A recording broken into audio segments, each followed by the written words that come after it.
Hi, welcome back to Move Better. Today I have with me Annabella, I hope I'm going to say her name right, DeMattia. DeMattia. DeMattia, Yeah. sorry. It's And okay. you go by Bella. Yes. Yes. Welcome, Bella. I'm excited to talk with you and learn about your journey in fitness. As I talked about on Instagram, and as we've briefly talked about, you have a background in um, playing basketball, the Yep. basketball collegiate basketball player, your passion for fitness, and you're a mental health major at currently at Worcester State. And I'm excited to kind of dive into some topics on mental health and how fitness can help with that. But first, give me a little bit about you and tell us about your background um, and your journey through the fitness and collegiate sporting world, etc. Yeah. I played basketball pretty much for my entire life, and the end goal was always to play at a collegiate level. And I ended up being lucky enough to do that at Eastern Connecticut my freshman year. There were a lot of, there were some other factors that played into my mental health during that time, but I had a pretty massive mental health decline that year while also playing basketball. So that's kind of where I took my journey and shifted it into more of, okay, I'll leave basketball behind and I'll focus more on my mental health and myself. Just put all of my energy kind of into myself. So after after I left Eastern, that's kind of where my journey started. Just it's been a really long journey, but it's been really rewarding to get to this point now. So I imagine that must have been a massive challenge and really hard decision to make. Um, like especially if it's something you've been working for your whole life, and then yeah, you achieve it, and then like you realize that it's a lot and a big change for you. Can you talk a little? Are you comfortable talking about your own personal mental yeah, health? And what? yeah, for sure. So I during that time, I was in a very toxic relationship, which definitely played a role in my mental health. And I feel like people don't really understand how taxing college sports can be on mental health.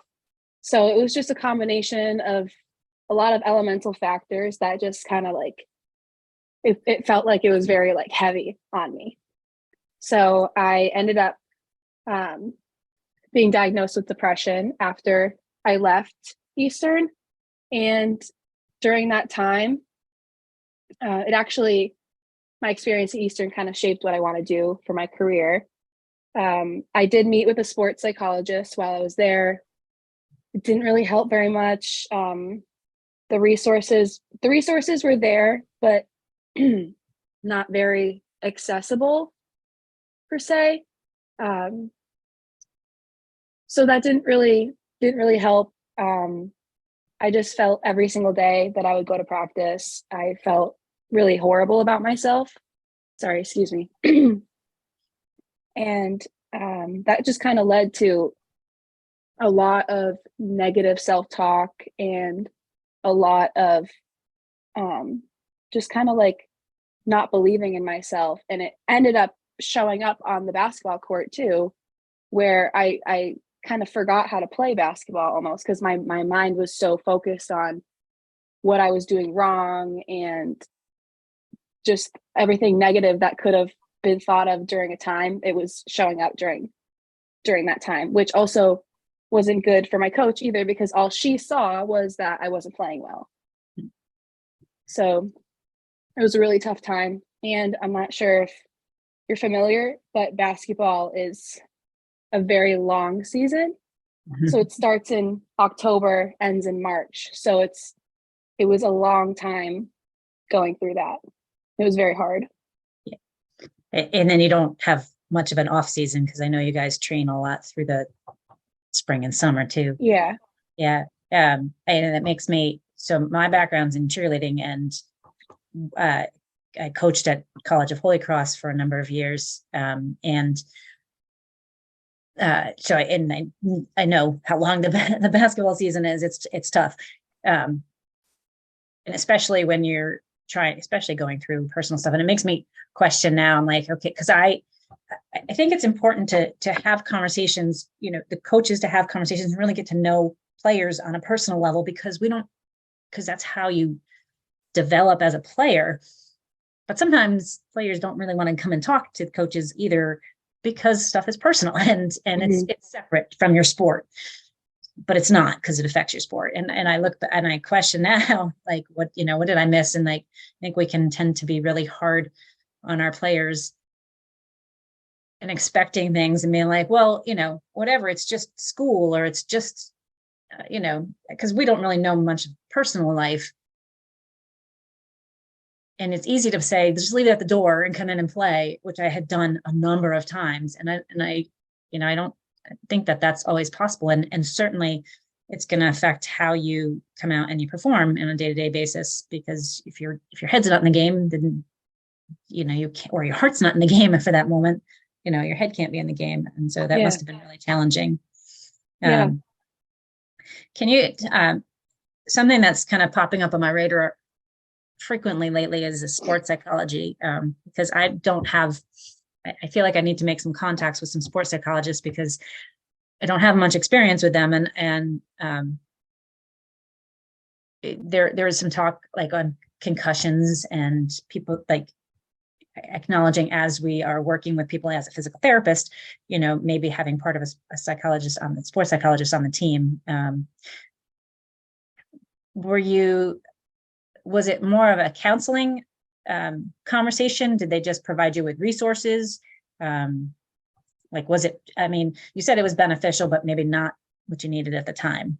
Yeah. So when I had met with her, she basically was giving me examples of what to do in situations where I started to feel really anxious during practice. But it kind of felt like very generalized advice, like not really advice that could be applied to the same or to different sports.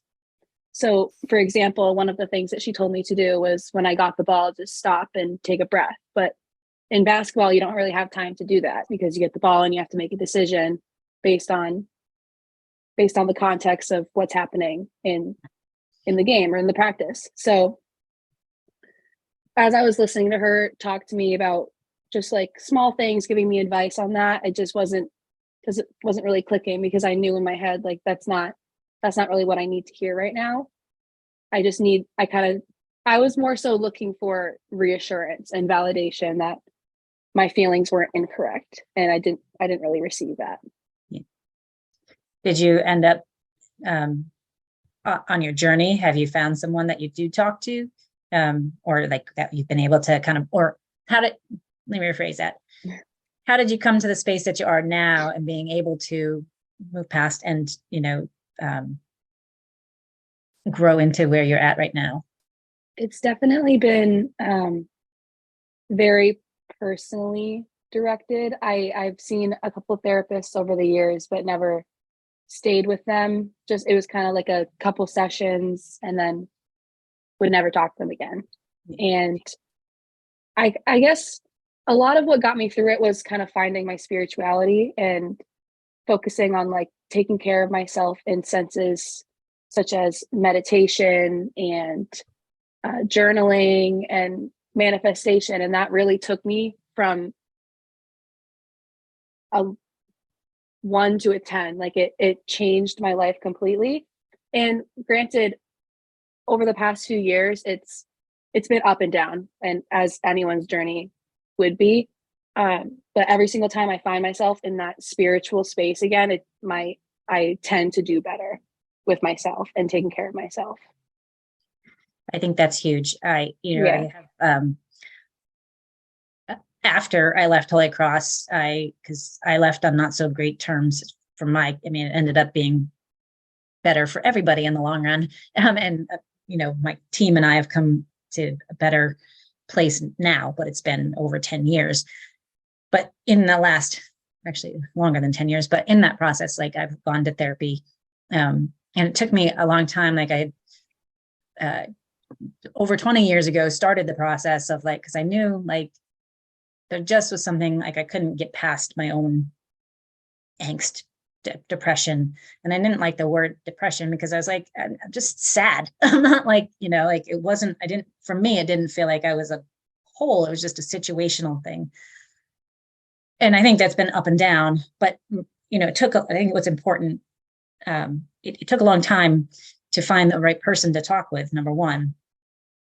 And then through my journey with her, I went back and forth a number of times during different situational events that happened. And it was awesome because it was somebody separate from my family to talk with that, it was different. And I didn't have to necessarily weigh them down with what I was going through. But I also, through the process, she'd be like, well, you already know this. Like we'd have conversations and I'd be like, well, I referenced this in this book because I'm very spiritual myself. And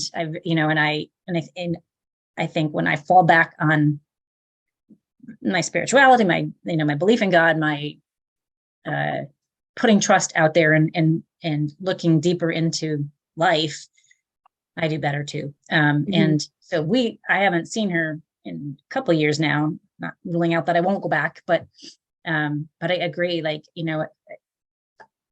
I think that finding a way to what works for you, manifesting and getting into exercise and finding, and coming back to that is a huge part of the growth process. And it doesn't mean that it's going to be a steady state, but it's just like with any injury, it's an up and down, healing process. So how did that, in your transition into Worcester State, how has that, how's your journey going? And so from your Instagram feed, I see a lot of fitness posts and which are amazing, by the way. And I like the setting a lot. I think you're really demonstrating, I say to females, and whether it's female athletes or just that you're in the gym and you're working out and you're getting strong and you're putting the effort in and you're talking to people in the process, about all of that. So talk to me a little bit more about not so much Instagram, but your fitness journey and your transition into Worcester State. Yeah. So I transferred into Worcester State during COVID year, which was my sophomore year. So I wasn't able to be on campus. I was living at home. So that year, that was the first year that I really started to focus on fitness and getting myself back to where I want to be, not necessarily that I need to be, but where I want to be. Because at Eastern, like I said, I was in a really bad place. So I wasn't taking care of myself. So I really wanted to change that and go back to who I know that I can be. So that's when my fitness journey started while I was living at home. And then when I moved to Worcester my junior year, and while my journey was still going good, it just wasn't as focused and what's the word I'm looking for? I just wasn't doing as well as I was when I was living at home, which that could be the result of so many things, like having roommates, being actually on campus now, being around people in general. So my fitness journey it wasn't like a steep decline, but it was kind of like steady and going down a little bit during my junior year of college, which is fine. Because I know it's not going to be 100% all the time. And it's actually taken me a few years to get to where I am today, where I actually want to go lift and I want to get bigger and stronger. And when I almost crave going to the gym, which I've never experienced that before. So this is a new feeling for me too, ever since probably around January, which is honestly very exciting, and I'm very proud of it because it's taken me 2-3 years to get here. And I think it's underestimated how genuinely long the journey can be for people, because it's not going to just happen overnight. So my journey over the past few years, it's been long, but it's now that I'm here right now, it's super rewarding to look back and see how far I've come, and to see that I've overcame all those obstacles that I've gone through in the past few years. and how strength training can help you build strength, not just on the outside, but on the inside also. You know, I think there's something powerful in that. Do you, did you have a regular,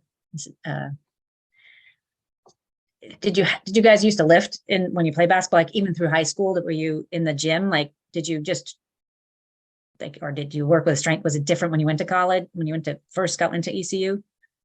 So yeah, I've actually been lifting since like 7th grade because I played AAU basketball, and that was a really, really cool program, and where we lifted, we traveled. It was great. And then a little bit in high school, not too much. I was still kind of into it on my own, but just not. I was a 2-sport athlete, so I was doing mostly practice and stuff. Eastern came along. We did have a strength coach, and we would probably, if I remember correctly, it was about three times a week that we would lift. So that was good as well. And now I'm being trained by Sammy Runshaw, and I love her program. She does great stuff for me. So cool. That was kind of that was, how did you get focused on it into, and so what do you enjoy about working with Sam? Like, she's great. She makes your program based on what you want to get out of your goals. And she also, it's an online program. So while I don't meet with Sammy, she's always available. She's always ready to talk when you need her. And she's always looking to be updated on how you're doing so that she can make any modifications. She can help in any way. And it's been a really great experience working with her. Yeah. So open communication, and, I think you end up creating a nice relationship, that is focused around your fitness, but is also maybe it helps you to see a different aspect of the fitness on the outside also. That's awesome. Yeah. And so how do you, were you in a psychology degree major when you started? And like, did you just, I know you said that you are transferring into mental health, but did you start in a psych major, or like, was that a complete change also? Yep. I started as a psych major my freshman year at Eastern, and transferred into Worcester State, still having that psych major. And I ended up picking up the concentration in mental health services my junior year, as well as a minor in sociology. So while I've been a psych major since freshman year, but it's grown and become more than just that since freshman year. That must be really fun process, like seeing the change and the growth, and like you're staying the same path, but you're diving deeper into it. That's the fun of learning. Yeah. I'm sorry I interrupted you. No, don't worry about it. And also being a psych major, you get to understand yourself in a different perspective, because as in that major, all you're really studying the brain and how it works, and how different things affect different things. And it's just like, it's a really cool major and a really cool subject, and it plays into personal life too, because you can see how it affects yourself and other people and literally everything. So how do you see where do you see your professional journey going? And again, I tell people, like, where you end up tomorrow is not necessarily end up in 20 years, but do you have a specific group of people that you hope to work with, or want to work with, or want to help to provide some insight to? The long-term goal, this is like long-term lifetime goal, would be to be a sports psychologist in the NBA. I actually just came up on wanting to be a sports psychologist pretty recently. Up until last fall, I wanted to be a therapist, which I still do, just in a different setting and context. Yeah. I want to be the person that I needed. So I want to use my experience as a college athlete to shape the person that I want to be, and become that person for college athletes. That's exciting. I can't wait to see that happen.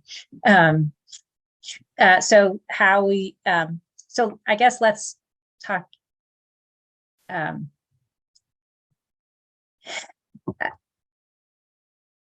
you touch on other things that might come up as far as mental health through, I mean, you had an outside issue that affected how you played in a relationship wise, what other stressors, I guess is the word, will affect a college athlete and mental health, and that we may tend to brush under the rug, maybe, and it doesn't have to be college athlete, but any age. We're even talking into MBA and that transition from college to MBA. And what other things can people look for, not necessarily stress about, but hey, this is something that you might want to come and seek some guidance on. There really could be anything, I feel, that could be a stressor.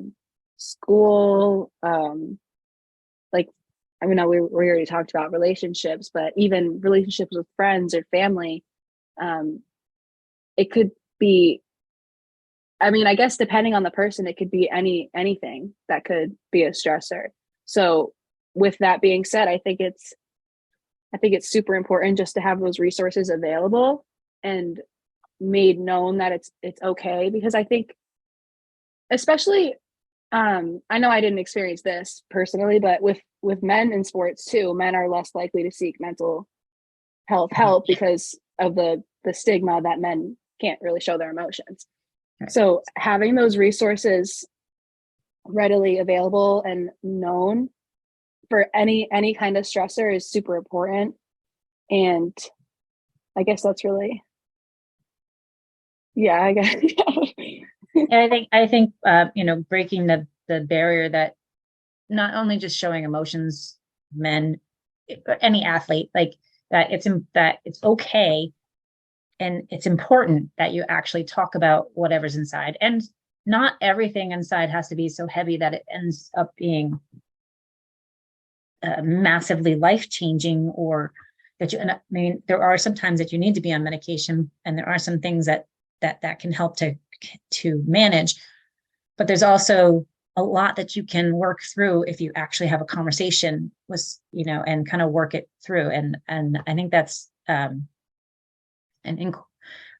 we tend to just brush stuff under the rug and like not want to talk about things, whether it be relationships or a struggle with school. If you're having a hard, like it was all my doing because I was not paying attention and I was out too much, but I struggled a lot in school, and that, like, if my mother didn't sit down and be like, what are you going to do? Is this what you want to do with the rest of your life? Like, you have a choice. You can focus and go back to school, so she was good at, like, because I would call her crying all the time, but having somebody to actually sit and talk with you about school stuff or really would have been very helpful, I think. And there's all kinds of things like death in the family, or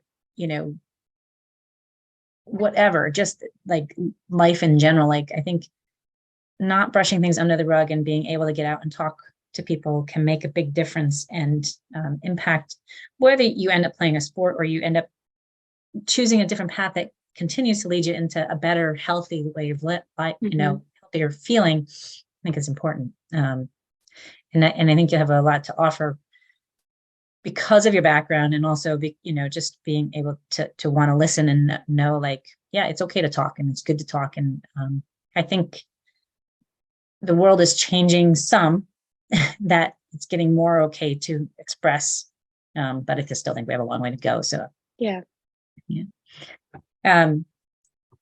So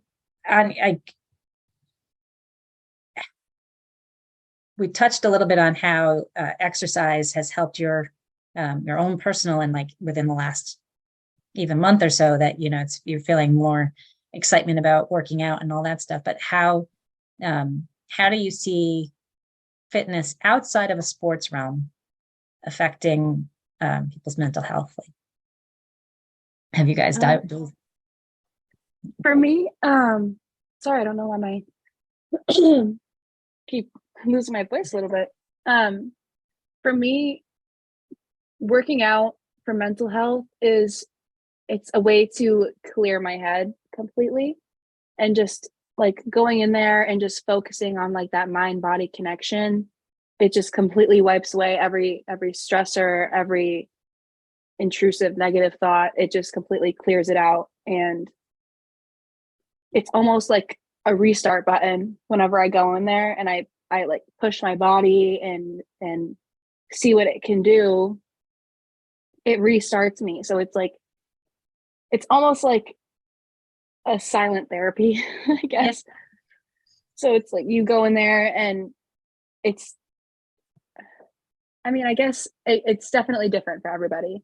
But for me, it's mainly, it completely refreshes me. And it didn't used to, but now that I know what to focus on, and I'm, instead of just going into the gym and being like, okay, I have to do this, like I can't wait to be done. I'm focusing on each moment, every second, focusing on like feeling my muscles move. And it's just, I don't know, it's just so, it's like it's special almost. I don't know how else to describe it. That I think I was going to ask you, like, how do you do the mind body connection? But you just explained it very well. Like listening to what it feels like, feeling the move. Can you feel through your range of motion, and embracing that your body can do that, and whatever that might be. I think I personally would rather lift than go for a run, but I know a lot of people that would rather go for a run than lift. And I think the endorphins can be the same, if you're present in the moment, and and really listening. Do you tend to listen to music when you work out, or like how does that? Because the reason I ask that, I put on something to distract me. It hasn't been music lately, but when I go outside, sometimes I want to just leave my headset and just kind of stop and appreciate the moment and look at nature. And the downside of living around here is you never know what the weather's going to do. So I haven't done that lately, and I can definitely feel a difference in my own self. But so do you listen to music, and how do you still tune into what you're doing mindfully with, or how do you do that? I do listen to music, and that's it's kind of like white noise to me, just to kind of like block out everything that's happening around me, so that I can really just zone in and focus on myself.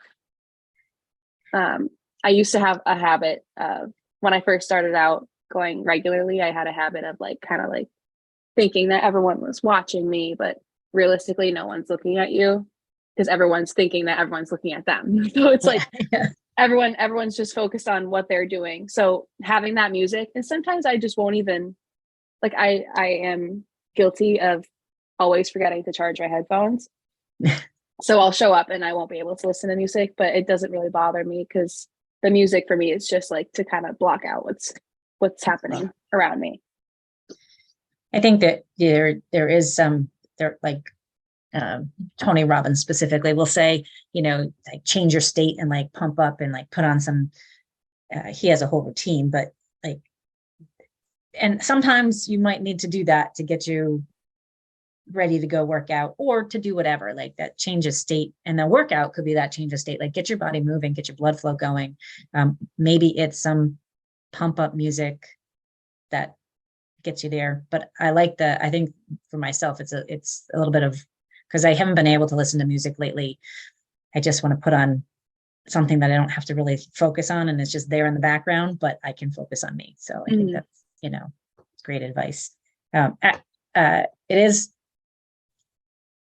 I think you're in a great space, knowing that like when you go to the gym, people aren't looking at you. Like, I think that's hard as a 20-something-year-old, like to go and be like, are people paying attention to me? And I think we can, even as a 55-year-old, it's hard to do that sometimes. Sometimes that's why I like working out in my home gym right now. But to realize that everyone's journey is their own, and if you focus on you and tune the rest out, you're going to be in a better space for that in the long run. Yeah. So what's coming up over the next couple of months for you? Um, I don't really know. I am graduating in May, so there is going to be a big shift in my life because I'll be my lease in Worcester ends in June. I'm going to be moving back home, living at home again, going to a different gym. So my environment is going to change drastically. Um, Kind of trying to prepare myself for that one day at a time, but I'm not really focused on it right now. Just kind of focusing on the day to day, but that's really it. Um, just that I have that big change coming. Yeah, that's it's graduating is like a big, huge, massive life change, and like, Yeah. whoa, but like you said, take it one day at a time and enjoy the ride as it comes, because that's all you can do. It's all it's guaranteed is today. So Yeah. yeah. Um, I I just lost my train of thought. Happens a lot. Um, Forget what I was going to do. Anyways, is there any other uh, any on mental health and fitness? Is there anything else that I've missed, or any words of advice? What words of advice would you give someone who's maybe either struggling or not sure if they're struggling, and needs to, and what words of advice would you give them, um, either including fitness or I would elsewise? say, I would definitely say to, if you don't have a support system, to seek one out. There's a lot of resources. Like if you want Psychology Today, which is a website where you can find therapists, psychiatrists, really anyone. You just type in your location, your insurance, and you should be able to find help on there. It's a really good resource. But yeah, so I would say to seek support. And something that's helped me a lot with my mental health is I just kind of like, I mean, it's granted it's a lot easier said than done, but I just kind of stopped caring about other people's opinions on me, because at the end of the day, it's my life and I have one. So I'm going to live it exactly how I want to live it. Just like, so yeah, just like I said, a lot easier said than done, but just try not to focus on things that don't matter. Um, Other people's opinions of you don't matter. Love yourself, appreciate yourself, appreciate your body, and just be positive. It's definitely easier said than done, but I think those Yeah. are excellent words of advice. And if even if you just can take a brief, quick moment of gratitude, and being grateful for your body and how your body moves. And hey, I was able to get out of bed today. And hey, I'm breathing good. And hey, I'm going to make it to the gym, or anything that you can appreciate what you have for the moment, that can make a big difference on how you feel overall. I think there's lots of research out there that's shown that, and that, if you can get yourself moving, whether it's taking a walk or doing extra stairs or just getting your heart rate up a little bit, it can kind of shift. It gets the blood flow different to your brain, and so that can shift how you feel overall, and releases endorphins and all the good stuff. And maybe it doesn't last for all, it doesn't mean that, because mental health also means knowing when to take a break, and knowing, I think it's awesome that you crave going to the gym, but also knowing like, okay, I'm going to get my workout in. What do I need to do to rest and recover? And, and as with fitness and just life in general, you got to ride the wet wave and ebb and flow with it, and try and take it a little bit at a time, and know when you need to rest, and know when you need to push, and know when you need to seek talking with somebody else also. Yeah, that's kind of how I'm feeling today, because it's my active rest day, and I just want to but I know that it's an active rest day, so I'm gonna take it easy. Yeah, because that you need to give your body that time to to rest and recover, or else you're not gonna be able to push.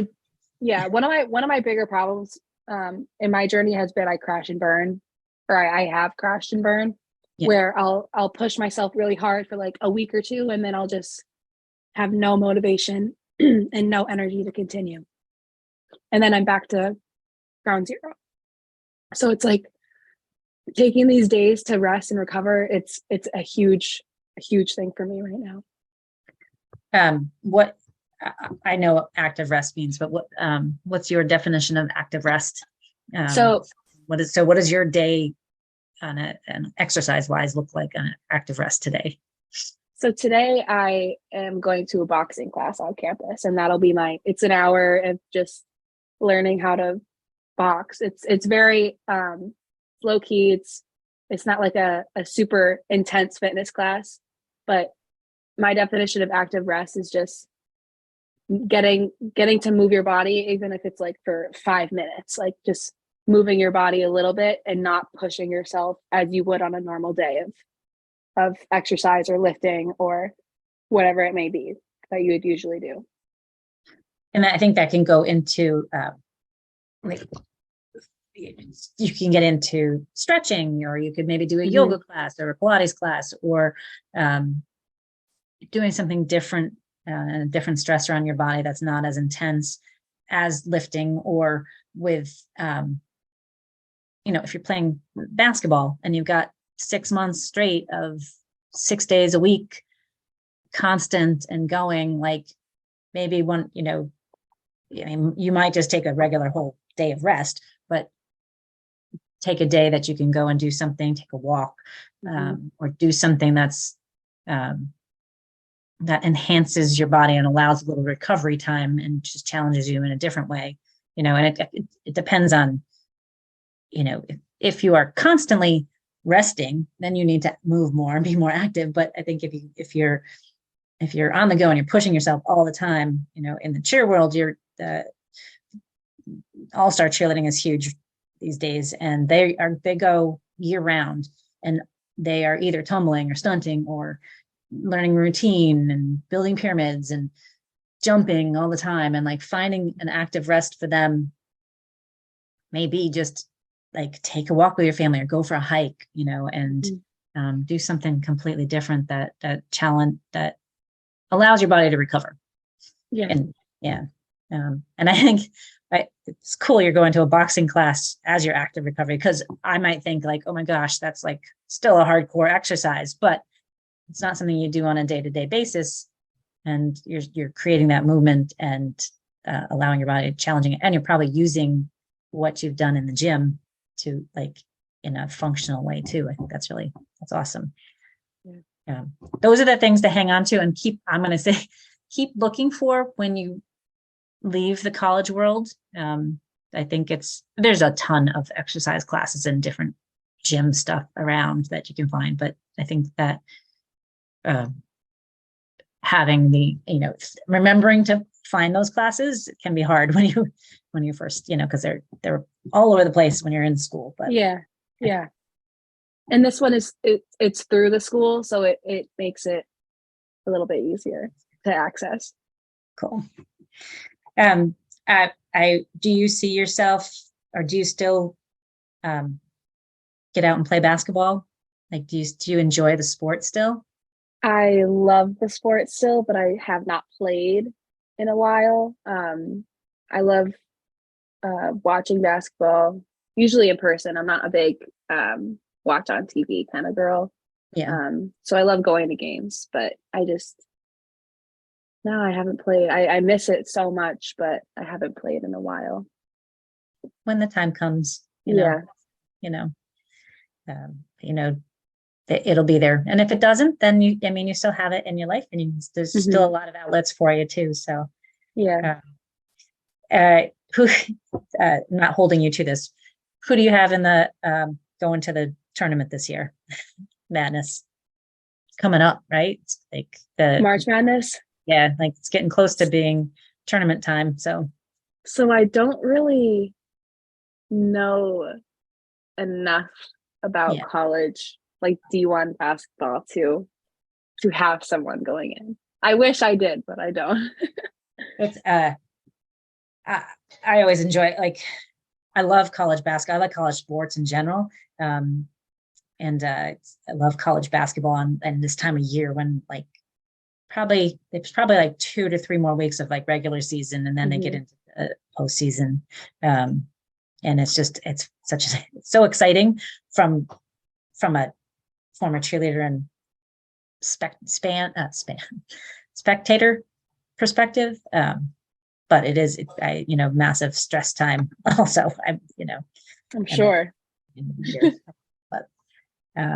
But so we'll check back in at some point and see where they go, and who's playing. And one thing we didn't really touch on is like women's basketball and women's sports. Like it's an incredibly, I don't think it gets enough attention and credit, and sure. when I was coaching cheerleading, and I paid more attention to it then. Now I don't really see much of it on TV as much, and we could go dive into that deep, but so it's really cool that you played, and I think hopefully this brings some light to female athletes in sports, and most specifically shed some light on some, for coaches. Remember, coaches and parents, remember your athlete is a human being first, and has, needs to live their life. And sometimes they might need somebody to talk to that's not basketball related or sport related, and to process some things, and let's keep reaching out and keep having conversations so that athletes and whoever gets the help that they need, and keep, I think keeping talking about mental health right now is very important, and encouraging people to talk and seek help is huge. So I appreciate you coming to talk with us today. How can people reach you?